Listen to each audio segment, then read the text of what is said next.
Hello friends, KBS PRT interview self introduction कैसे दें और सेल्फ इंट्रोडक्शन में क्या बोलें। तो कैसे दें कि मतलब कि हमको अपना जो साउंड है वो उसको थोड़ी सी वॉइस जो है हमारी थोड़ी लाउड होनी चाहिए, क्लियर होनी चाहिए और पोलाइटनेस उसमें शो होनी चाहिए। और कैसे, तो ये हो गया। अब हमको क्या बोलना है, तो ये कंटेंट को डिपेंड करता है, आपको कंटेंट पे क्या बोलना है, किस ऑर्डर में बोलना है। तो चलिए इसके ऊपर डिस्कस कर लेते हैं। तो सबसे पहले हम देखेंगे कि हमको क्या बोलना है। तो सबसे पहले हमको अपना नाम इंट्रोडक्शन, सेल्फ इंट्रोडक्शन में बोलना है। जैसे नाम के लिए तो सबसे पहली लाइन होगी कि sir my name is Nitin Kumar. ठीक है, हमने यहाँ पे एग्जांपल लिया है नितिन कुमार का। तो sir my name is Nitin Kumar. ठीक है, नेक्स्ट फिर आप क्या बात करेंगे, हम बात करेंगे फिर प्लेस के बारे में कि आपका बर्थ प्लेस कौन सा है। ठीक, सेकंड नंबर में। ठीक है, तो बर्थ प्लेस में हमारा सेकंड नंबर में आ जाएगा, सेकंड नंबर पे हमारा बर्थ प्लेस आ जाएगा। तो बर्थ प्लेस में कि I am from Uttar Pradesh, I belong to Uttar Pradesh, ये कह सकते हैं। ठीक है, तो आप इन दोनों में से कोई सा भी बोल सकते हैं, ये दोनों एक ही बात है, आई एम फ्रॉम उत्तर प्रदेश या आई बिलोंग टू उत्तर प्रदेश। ठीक है, अब थर्ड क्वेश्चन क्या है, थर्ड क्वेश्चन है कि क्वालिफिकेशंस क्या है आपकी, आपने क्या क्वालिफिकेशंस अर्जित की हैं। तो उसके लिए क्या बोलेंगे कि I did DLED in 2020 from PNP Prayagraj. तो ये बोलेंगे आई डिड DLED। ठीक है, मैं मानता हूँ सब DLED वाले ही होंगे, और कोई भी हो तो इसकी जगह अपनी क्वालिफिकेशन चेंज कर सकते हैं, बोल सकते हैं I did DLED in 2020 from PNP Prayagraj and I have done graduation in ME honours from AKTU Lucknow. ठीक है, यहाँ पे क्या है, और इसके बाद है कि आई स्कोर्ड, ये आपने ये भी मार्क्स इसमें CTET में मार्क्स जो भी स्कोर किए हैं वो बता सकते हैं। तो आप हाँ, मैं आप ये बताना चाहता हूँ यहाँ पे मेन पॉइंट क्या है कि जैसे क्वालिफिकेशंस में आप बता रहे हैं, तो आप क्वालिफिकेशंस जो हैं कि एक जो असेंडिंग ऑर्डर में रखे तो वो ज़्यादा अच्छा रहेगा। कि जैसे कि आप अगर जैसे पहले 10th के बताएंगे, फिर अपने 12th बताएंगे, फिर ग्रेजुएशन बताएंगे and then CTET and then जो भी आपने डिग्री कर रखी है, तो उसके बारे में आप बताएंगे तो बहुत इफेक्टिव रहेगा बहुत ज़्यादा इफेक्टिव रहता है। ठीक है, और फोर्थ नंबर पे हम बताएंगे कि पर्सनलाइजेशन, इसके बारे में बताएंगे, फोर्थ नंबर पे बताएंगे उसके बारे में हम जो पर्सनैलिटीज़ एंड हॉबीज़ के बारे में बताएंगे। यहाँ पे क्या पर्सनैलिटी व्यक्ति की और हॉबीज़ क्या क्या, पर्सनैलिटीज़ और हॉबीज़ के बारे में बताएंगे। उसके बाद हम फैमिली के बारे में बता सकते हैं, न्यूक्लियर फैमिली या जॉइंट फैमिली के बारे में बता सकते हैं। सिर्फ इतना है ना कि फैमिली के बारे में कि आई हैव न्यूक्लियर फैमिली या आई हैव जॉइंट फैमिली, ऐसे बता सकते हैं। ठीक है, तो अब हम शुरुआत से अगर पूरा डिटेल में देखें तो क्या इसका आंसर हो सकता है, चलिए उस पर डिस्कस करते हैं। तो सबसे पहले क्या है, tell me about yourself, हमसे क्वेश्चन होगा तो हम किस लैंग्वेज में पूछे। अब हमसे क्या उत्तर, हमें जो आंसर है किस लैंग्वेज में देना है। अब हमको आंसर जो है जिस लैंग्वेज में वो हमसे क्वेश्चन पूछ रहे हैं, हमको उसी लैंग्वेज में उत्तर देना है। तो आप भगवान से शुक्र मनाइए कि आपका हिंदी भाषी क्षेत्र में अगर आपका सेंटर चला गया, जिस लैंग्वेज को आप बोलते हैं, तो आपके लिए बहुत ही फायदेमंद हो जाएगा। मतलब आपके 50% चांसेस या 60% चांसेस तो सिलेक्शन के ऑटोमेटिकली ही बन जाएंगे, जिस लैंग्वेज से आप से संबंधित है। अगर उसी लैंग्वेज के रीजन में, जैसे कि अगर आप हिंदी बोलने वाले हैं, अगर आपका जयपुर में सेंटर पड़ गया, लखनऊ में सेंटर पड़ गया, तो आपके लिए सोने पे सुहागा हो जाएगा। ठीक है, तो अब क्या है, जिस लैंग्वेज में आपसे क्वेश्चन पूछा जाता है उसी लैंग्वेज में आपको आंसर देना है।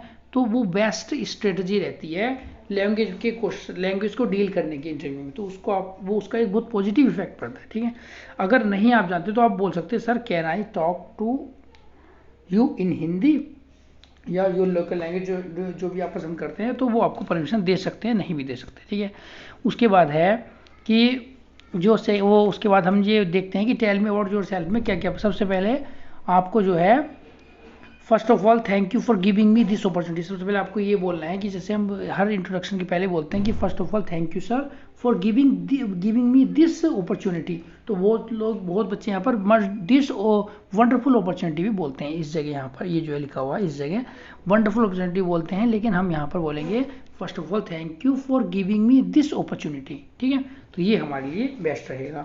उस सेकेंड नंबर पर हम क्या बोलेंगे, and I would like to thank you, या फिर ये बोल सकते हैं अपना। ठीक है, या फिर आप क्या बोल सकते हैं, firstly I would like to thank you for giving me this opportunity, ये भी बोल सकते हैं। ठीक है, उसके बाद के ये और क्या बोल सकते हैं, thank for giving me the opportunity to introduce myself in front of you, ये भी बोल सकते हैं। थैंक्स फॉर द अपॉर्चुनिटी, ये भी बोल सकते हैं। तो मेरे हिसाब से जो सबसे बेस्ट रहेगा तो ये वाला रहेगा, कौन सा, first of all thank you sir for giving me this opportunity to introduce myself. ये अगर आपने इस लाइन बोल दी तो इसका अलग इंप्रेशन जाता है कि बच्चा बहुत ही अच्छा पोलाइट है और बहुत ही सभ्य बच्चा है। ठीक है, अब उसके बाद हम क्या बात करते हैं कि जब हमारा जैसे हमारा नेम हो गया, हमारा प्लेस हो गया, हमारी क्वालिफिकेशंस के बारे में 3 बताया था, हमने बात कर रहे थे।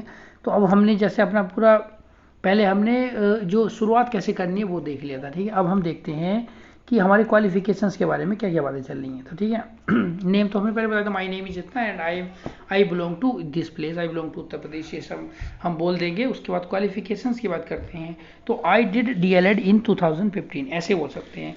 या फिर आप ये भी बोल सकते हैं कि आई हैव डन, या फिर बोल सकते हैं I have completed graduation in English honours, ठीक है, from the AKTU university Lucknow, ऐसा भी बोल सकते हैं। तो यहाँ पर बोल सकते हैं, या तो आप ये बोल सकते हैं कि आई हैव डन या आई हैव कंप्लीटेड, ठीक है। तो ये दोनों एक ही बात रहेगी, जो सा जो बोलना चाहें वो बोल सकते हैं। देन थर्ड पॉइंट क्या है, आई cleared CTET 2 times with score इतना और इतने, जो भी आप स्कोर आए हो, और रेस्पेक्टिवली बोलेंगे ईयर में, ठीक है, इस ईयर के साथ रेस्पेक्टिवली बोल देंगे। और उसके बाद या आई स्कोर्ड, उसके बाद क्या है, I scored 125 and 119 marks in CTET paper 1, ऐसे भी आप बोल सकते हैं। एंड देन क्या बोलेंगे, आई हैव CCC सर्टिफिकेट, जैसे कोर्स ऑन कंप्यूटर कंसेप्ट, जैसे मेरे पास ये सर्टिफिकेट है, तो इसके लिए क्या बोलेंगे, आई हैव CCC सर्टिफिकेट, ठीक है। यहाँ पर हमारी एजुकेशन क्वालिफिकेशन के बारे में हो गया। तो हमने यहाँ पर क्या क्या बता दिया, हमने यहाँ पर बता दिया कि हमें DLED कर रखा है, ठीक है, हमने ग्रेजुएशन कर रखी है, हमने CTET 2 टाइम्स क्लियर कर रखा है, हमने CTET का स्कोर क्या है, और हमारे पास कंप्यूटर का कौन सा सर्टिफिकेट है, ये हम देख लेंगे। उसके बाद हम वर्किंग प्रोफेशंस के बारे में बात करते हैं। तो वर्किंग प्रोफेशंस तो हम हैं ही नहीं, हम तो स्टूडेंट हैं, बेरोजगार है, तो वर्किंग प्रोफेशन के बारे में हमसे कुछ बात ही नहीं करेंगे वो, ना ही हम उनको बताएंगे। उसके बाद पर्सनैलिटी की बात करते हैं, जैसे पर्सनैलिटी में आपकी पर्सनैलिटी क्या है, तो उसमें हम स्ट्रेंथ्स की बात करते हैं। पर्सनैलिटी में आपकी पर्सनैलिटी कैसे, पर्सनल भाई बोलते हैं कि यार वो अच्छा तगड़ा है, बॉडी बिल्डर है, या बहुत ही इंटेलिजेंट है, या स्मार्ट, तो स्ट्रेंथ होती है सारी, ठीक है। तो स्ट्रेंथ के बारे में बताएंगे। पर्सनैलिटी एंड हॉबी वही चूज करके जाना है जिस पर आप क्वेश्चन के लिए तैयार रह सको, क्योंकि यहाँ से इतने क्वेश्चन उठेंगे कि भाई जैसे आर्मी, जैसे बॉर्डर पे आर्मी का सैनिक खड़ा रहता है ना, उधर से बॉर्डर से धड़ गोलियां आती हैं, तो वही हाल आपका हो जाएगा पर्सनैलिटी में। स्ट्रेंथ्स में जब आप बताएंगे तो स्ट्रेंथ्स को जो है वो ऐसा बताना है आपको, जैसे कि आई एम एडेप्टेबल, जैसे में कौन कौन सी स्ट्रेंथ बता सकते हैं, और जो कोई स्ट्रेंथ आपकी हो आप उसके बारे में सोच बता सकते हैं हमको। तो लेकिन आपको जो इनमें से कोई सा चूज करना हो तो चुन सकते हैं कि I am adaptable, I am attentive, इसमें से 2 या 3 चुननी है बस, ठीक है, सारा नहीं बताने, वरना वो समझ जाएंगे बच्चा झूठ बोल रहा है तो फर्जी है। तो ये बोलने में 2-3 बोल देना कोई से भी, ठीक है, या ये बोल दो, ठीक है। तो इसमें आप क्या बोल देंगे कि I am adaptable, I am attentive, I am flexible, I am the friendly nature, I am helpful, I have cheerful, ये सब। आई एम एंड, जैसे कि I am creative and flexible, ऐसे बोल सकते हैं।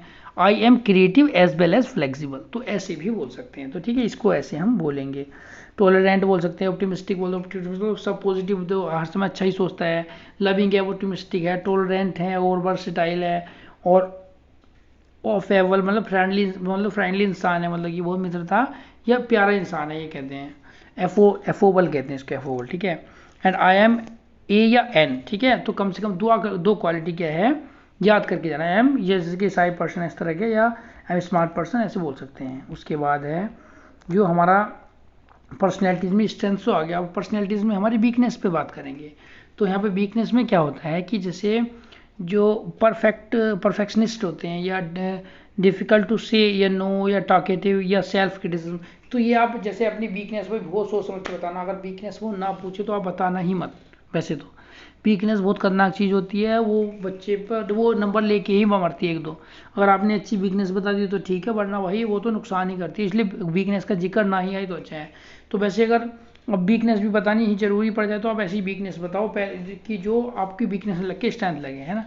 तो इसलिए पहले से ही आपको ना ये तैयार होकर चलना है, वीकनेस अपनी फाइंड करके चलनी है। जैसे कि अचानक से वो पूछेगा तो आप सब भूल जाएंगे, आपको कुछ याद ही नहीं रहेगा कि मुझे क्या बताना था। कुछ लोग क्या है कि जैसे विशेष जो वीकनेस होती है बल रट लेते हैं, जैसे कि आई एम टॉकेटिव नेचर, मतलब वो टॉकेटिव है तो अच्छी बात है ना, ज़्यादा से ज़्यादा एक्सप्लोर करने का मौका देता है बच्चों को, बच्चों से बात करता है, उनको अभिव्यक्ति की स्वतंत्रता देता है, फ्रीडम ऑफ एक्सप्रेशन देता है। तो ये तो अच्छी बात होगी, लेकिन इसने यहाँ पे कमी की तरह बता दे तो वो खुश हो जाएंगे, अच्छा लगेगा। I find it difficult to say no to others, तो ये भी बहुत अच्छी मना करने का तरीका है। तो भाई वो ये देखते हैं कि वाह यार ये बच्चा तो किसी को मना ही नहीं करेगा, इससे कोई हेल्प मांगेगा, तो ठीक है। तो ये आपकी वीकनेस भी होगी, आपकी स्ट्रेंथ भी होगी। परफेक्शनिस्ट मतलब हर काम को बढ़िया करके करता हूँ, तो ये कमी भी होगी, अच्छी बात भी बता, वैसे तो कमी के रूप में बता रहा, लेकिन है अच्छी बात। डिफिकल्ट टू से नो या टाकेटिव, टाकेटिव तो वही है सेल्फ क्रिटिसिज्म, मतलब अपने आप को क्रिटिसिज्म करता हूँ कि मैंने गलत कर दिया, तो उससे मेरा मेरा ही तो विकास होगा, तो ये तो अच्छी बात है। तो इसलिए ये हम कह सकते हैं ये सब कमियां भी हैं और ये स्ट्रेंथ भी। ये बहुत ही खतरनाक टॉपिक होता है क्योंकि यहाँ पर जो है बहुत चांसेस होते हैं गलत होने के, ठीक है। हम कभी कहीं से कहीं भी घुमा देते हैं और हम भूल जाते हैं उस समय रट रहा है, इसलिए इसको हमको सब कॉन्शियस माइंड में अपने डाल देना है। 21 दिन का टाइम हमको मिला है, 21 दिन के टाइम में हम इसको अपने सब कॉन्शियस माइंड में डाल देंगे, ठीक है। और ऐसा लगेगा ही नहीं कि हमने रटाया है, हमको ही नहीं लगेगा, तो हमको नहीं लगेगा तो हम पेपर में कैसे बोल देंगे, ठीक है। अब क्या है, हॉबीज़ के बारे में बताएंगे। हॉबीज़ तो आपको जरूर ये करके लानी है। हॉबीज़ ऐसी करो हॉबीज़ ऐसी कीजिए कि भाई जिसको ना हॉबीज़ का नाम आते हैं ना आपके मन में, हॉबीज़ का नाम आते हैं ना, आपका मूड ऐसा फ्रेश सा हो जाना चाहिए कि भाई आहा क्या नाम ले दिया भाई, क्या नाम ले दिया, मेरा तो मज़ा ही आ गया। तो जैसे कि रीडिंग बुक्स, हॉबीज़ में क्या हो सकती है, कुछ लोगों की रीडिंग बुक्स होती हैं, सिंगिंग होती है, डांसिंग होती है, कुकिंग होती है, साइकिलिंग होती है, walking, drawing and painting, writing, playing, ठीक है, and watching games, watching movies, yoga and meditation, exploring the world या नेचर, ठीक है। तो ये आप इसका उत्तर कैसे दे सकते हैं कि माई हॉबी इज़ ये, ठीक है, जो भी है। My hobby is singing, my hobbies are painting and writing, ठीक है। I like writing, I love writing and I enjoy writing, तो ये ऐसे बोल सकते हैं। उसके बाद लास्ट का जो पॉइंट है, last not list, last point है finally I live in the nuclear या joint family, there are 8 of us in our family, my father is a teacher and my mother is a home maker. ऐसा अपनी family के बारे में बोल सकते हैं। At the end the last question है that's all about me, thank you sir या मैम, ठीक है। तो ये सारा था इसका सेल्फ इंट्रोडक्शन का पार्ट। अगर आपको अच्छा लगा हो, इसमें इसके नोट्स बनाने हो, आपको अच्छा लगा हो, तो ज़रूर वीडियो को लाइक कीजिए, सब्सक्राइब कीजिए चैनल को। बहुत ही सपोर्टिव, बहुत ही विश्वसनीय वीडियो बनाते हैं चैनल है, क्योंकि यहाँ पर हमारी जो कोचिंग हमने की है, ठीक है, तो ये वो कोचिंग है जो रावत सर हैं, जो जॉइंट कमिश्नर हैं KVS के, उनकी वीडियो थी।